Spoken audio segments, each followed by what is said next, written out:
یہ ناول ایک ایسی لڑکی کے گرد گھومتا ہے جس کی زندگی دکھوں سے بھری ہوئی ہوتی ہے۔ ناول کی ہیروئن ٹیس ایک غریب اور مفلوق الحال خاندان سے تعلق رکھتی ہے، لیکن مصنف بطور طنز اسے ایک بہت بڑے خاندان سے ظاہر کرتا ہے۔ ناول کے آغاز میں ہمیں پتہ چل جاتا ہے کہ ٹیس کے والدین نہ صرف معاشی بلکہ اخلاقی بدحالی کا بھی شکار ہوتے ہیں۔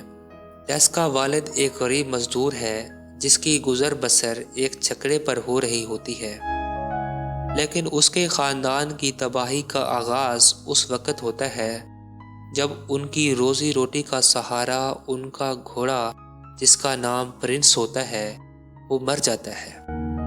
مجبوراً ٹیس جس کی عمر اس وقت محض 16 سے 17 سال ہوتی ہے، اس کو ایک فارم ہاؤس پر کام کرنے کے لیے بھیج دیا جاتا ہے۔ فارم ہاؤس کی مالکہ کا بیٹا ایلس ایک غلط کردار کا اوباش شخص ہوتا ہے۔ وہ ٹیس کی بھولی بھالی صورت کو دیکھ کر اس پر فریفتہ ہو جاتا ہے اور موقع پاتے ہی اس کو ورغلانے میں کامیاب ہو جاتا ہے۔ دراصل ٹیس فارم ہاؤس پر کام کرنے والی چند دوسری خواتین کے ساتھ ایک پارٹی میں جاتی ہے جہاں ٹیس کا ایک بدتمیز عورت سے جھگڑا ہو جاتا ہے۔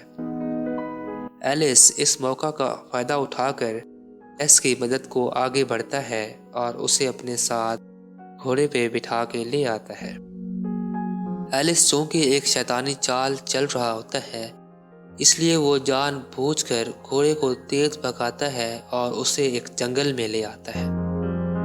مصنف نے اس تمام واقعے کو تفصیل سے بیان کیا تاکہ وہ یہ ثابت کر سکے کہ اس رات جو کچھ بھی ہوا اس میں ٹیس کا کوئی بھی قصور نہ تھا۔ ٹیس تھکاوٹ کی وجہ سے نیند کی حالت میں تھی۔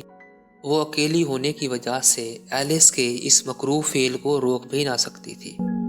اس طرح ایلس اپنے مقصد میں یعنی ٹیس کو ورغلانے میں کامیاب ہو جاتا ہے۔ تاہم ٹیس کو جلد ہی اپنی غلطی کا احساس ہو گیا، جس کا اندازہ ہمیں اس کی اپنی والدہ سے کی گئی گفتگو سے بھی ہوتا ہے۔ ٹیس اس ٹریجڈی کی ذمہ داری اپنی والدہ پر ڈالتی ہے کہ اس نے اس کی تربیت بالکل بھی نہ کی تھی، لیکن ٹیس کی والدہ ٹٹائی سے اس موقع سے فائدہ اٹھانا چاہتی ہے اور وہ ٹیس کو ترغیب دیتی ہے کہ وہ ایلس کو شادی پہ مجبور کرے۔ تاہم بعد میں ٹیس ایک بچے کو جنم دیتی ہے جس کا نام سارو ہوتا ہے، جو کچھ دنوں بعد ہی مر جاتا ہے، اور بچے کی پیدائش اور وفات پر جب ٹیس اس کی مذہبی رسومات کی ادائیگی کے لیے پادری کے پاس جاتی ہے تو وہ اسے گناہ کی پیداوار کہہ کر دھتکار دیتا ہے۔ مصنف نے ان تمام واقعات کا ذکر انتہائی دلگیر انداز سے کیا۔ بچے کی وفات کے کچھ عرصہ بعد غربت کے ہاتھوں مجبور ہو کر ٹیس ایک اور ڈیری فارم پر کام کرنے چلی جاتی ہے، جہاں اس کی ملاقات ناول کے ہیرو اینجل سے ہوتی ہے، جو خود بھی اس ڈیری فارم پر کام سیکھ رہا ہوتا ہے۔ اینجل جب ٹیس کو دیکھتا ہے تو وہ اس کی خوبصورتی اور بھولی بھالی صورت سے بہت متاثر ہوتا ہے اور کچھ عرصہ بعد اس کو شادی کی پیشکش کر دیتا ہے۔ ٹیس پوری کوشش کرتی ہے کہ وہ اینجل کو اپنے ماضی سے آگاہ کر دے، لیکن اسے موقع نہیں ملتا۔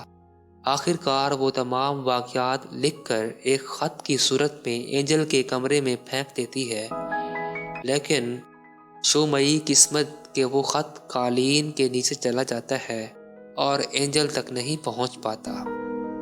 شادی کی رات اینجل اس بات کا اعتراف کرتا ہے کہ اس سے ایک اخلاقی گناہ سرزد ہوا ہے، لیکن ٹیس اسے کھلے دل سے معاف کر دیتی ہے۔ اس کے بعد ٹیس اپنے ماضی کے حوالے سے اعتراف ندامت کرتی ہے، لیکن یہ سب سنتے ہی اینجل کا ذہن بدل جاتا ہے اور وہ ٹیس کے کردار اور اخلاقی معیار پر حملے کرتا ہے اور اسے اپنی بیوی اور بچوں کی ماں بننے کے قابل نہیں جانتا۔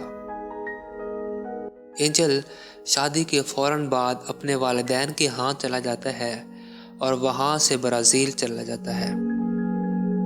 اس کے بعد ٹیس کے لیے ابتلا کا ایک نیا دور شروع ہوتا ہے، اپنے غریب والدین کو سہارا دینے کے لیے وہ ایک کے بعد دوسرے فارم ہاؤس پر سخت سردی میں کام کرتی ہے۔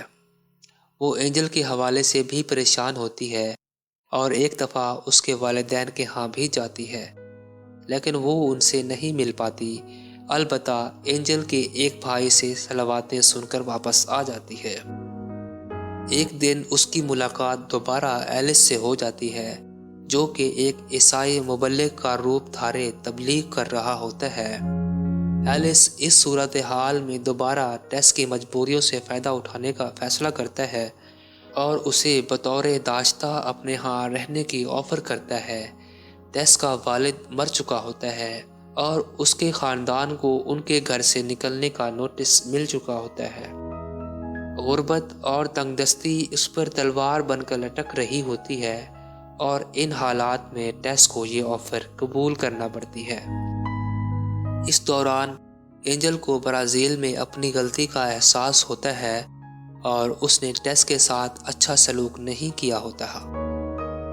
اس پر وہ واپسی کا فیصلہ کرتا ہے، لیکن تب تک بہت دیر ہو چکی ہوتی ہے۔ ٹیس پوری کوشش کرتی ہے کہ اس کے خاوند کو اس کی حالت زار کا پتہ چل سکے اور وہ مسلسل اسے خطوط بھی لکھتی رہتی ہے۔ بلکہ ٹیس کی قریبی ساتھی لڑکیاں بھی اینجل کو خط لکھ کر اس کی حالت زار کے بارے میں آگاہ کرتی ہیں، لیکن جب اینجل واپس آتا ہے اس وقت تک ٹیس دوبارہ ایلس کے جنگل میں پھنس چکی ہوتی ہے۔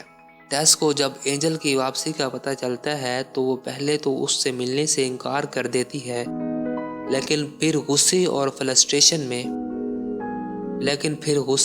فرسٹریشن میں ایلس کا قتل کر دیتی ہے، کیونکہ وہی اس کی تمام بربادیوں کا ذمہ دار ہوتا ہے۔ تاہم اینجل اس کا ساتھ بالکل بھی نہیں چھوڑتا اور اسے ایک مقام سے دوسرے مقام تک پولیس سے بچائے پھرتا ہے، لیکن آخرکار پولیس ٹیس کو گرفتار کرنے میں کامیاب ہو جاتی ہے۔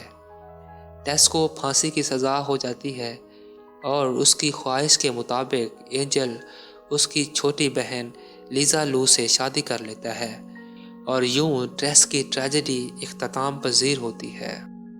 امید کرتا ہوں کہ اس ناول کی کہانی آپ کو بہت پسند آئی ہوگی، اور اگر آپ لوگوں نے ابھی تک میرے اس یوٹیوب چینل کو سبسکرائب نہیں کیا تو جلدی سے اسے سبسکرائب کر لیجئے اور ساتھ میں لگے ہوئے بیل آئیکن پر بھی کلک کر دیجئے تاکہ میری آنے والی ہر نئی ویڈیو آپ کو بہت جلدی مل سکے، اور اپنی آنے والی اگلی ویڈیوز میں مزید ناولز کی سمریز کو بھی بیان کیا جائے گا۔ شکریہ۔